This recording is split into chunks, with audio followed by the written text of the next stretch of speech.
दहेज के लालच में घर में लाए काली बहू। कहिए पंडित जी, कैसी लड़कियों की तस्वीर लाए हैं आप मेरे प्रणव के लिए? इस बार तो ऐसा रिश्ता लेके आया हूँ नयनतारा जी कि आप ना नहीं कह पाएंगी। ये देखिए। पंडित जी एक काली लड़की की तस्वीर दिखाते हैं जिसकी नयनतारा बेइज्जती करने लगती है। हाय हाय पंडित जी, ये कैसी लड़की दिखा रहे हैं? आपने तो मेरे दांत खट्टे कर दिए। मतलब इतनी काली? खुद ही सोचिए, मेरा प्रणव खोए की बर्फी है और ये काला गुलाब जामुन। हाँ, जरा भी जोड़ी नहीं लगेगी। देखिए बहन जी, अब आपको भर भर कर दहेज भी चाहिए और बहू भी काली नहीं।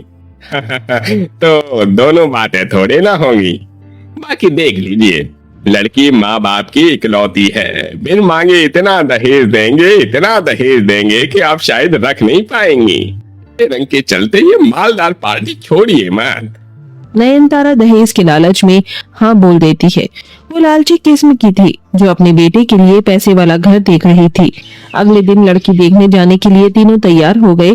तभी प्रणव के घर पर एक गोरी लड़की का वीडियो कॉल आया। हाय शुगर लिप्स, आज तुम तो अपनी चार्वी को मॉर्निंग वाइब देना ही भूल गई। और तुमने ये कुर्ता पजामा क्यों पहना है? वो माँ के साथ कहीं जाना है।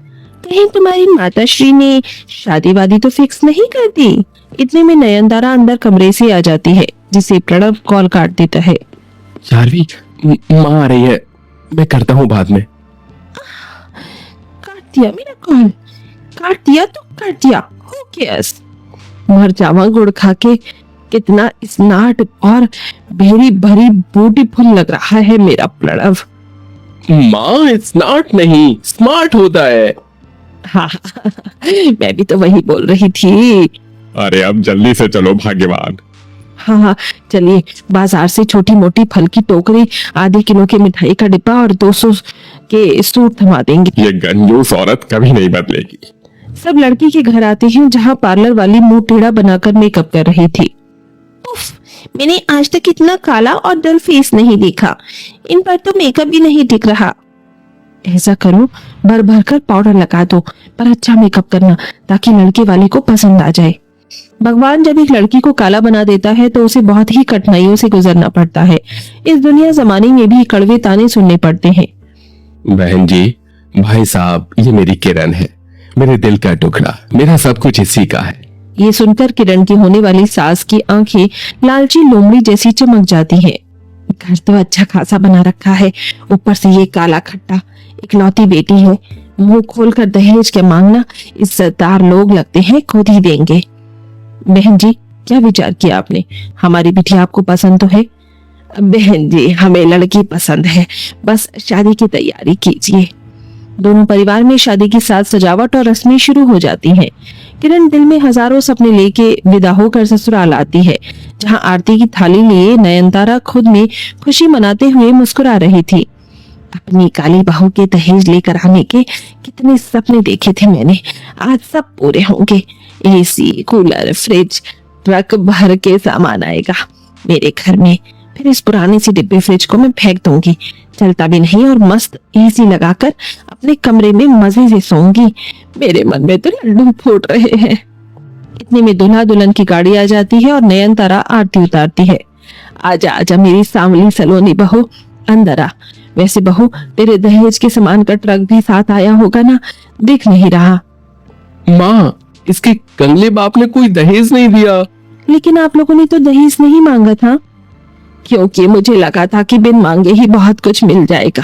हे भगवान, ये शादी करके तो मैं फंसी गई। सास सर पटक लेती है और पंडित को भी कोसने लग जाती है।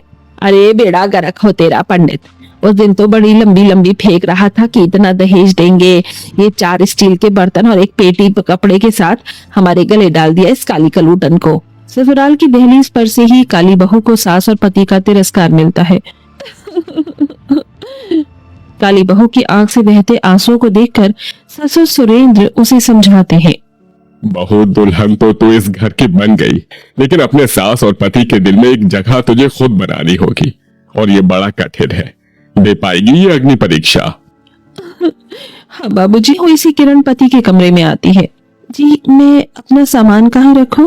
रख दो मेरे सिर पर। मेरी जिंदगी तो तुमने बर्बाद कर ही दी। मगर मेरे कमरे में तेरे लिए कोई जगह नहीं है, समझी?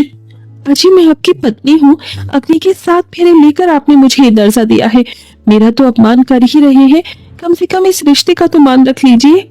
इतने में सास कमरे में आ जाती है और इस बेचारी के बाल नोच कर सताती हुई बोली, क्यों रे कोयला खदान, क्यों मेरे बेटे का दिमाग खा रही है? आ तेरी जगह मैं तुझे दिखाती हूँ। नयनतारा काली बहू को रसोई में पटक देती है। रात भर बेचारी काली बहू गर्मी में बेचैन होती रही। ऐसा कोई भी दिन किरण का नहीं बीतता जब उसे दहेज के लिए ताने नहीं मिलते। ओह, इस गर्मी ने तो दुखी कर दिया है। अरे ओ काली कलूटन, शरबत मांगा था तुझसे, ला जल्दी। लाई माँ जी, ये लीजिए। एक घूंट पीते ही वो गर्मी दिखाने लग जाती है। हाय हाय, ये शरबत भी कितना गर्म है। सोचा था मेरी काली बहू दहेज में फ्रिज कूलर तो लाएगी, मगर मेरे तो कर्म फूट गए। ऐसी काली बहू ब्याह कर जाकर मर क्यों नहीं जाती चुल्लू भर पानी में डूबकर। टूटे दिल से किरण चली जाती है।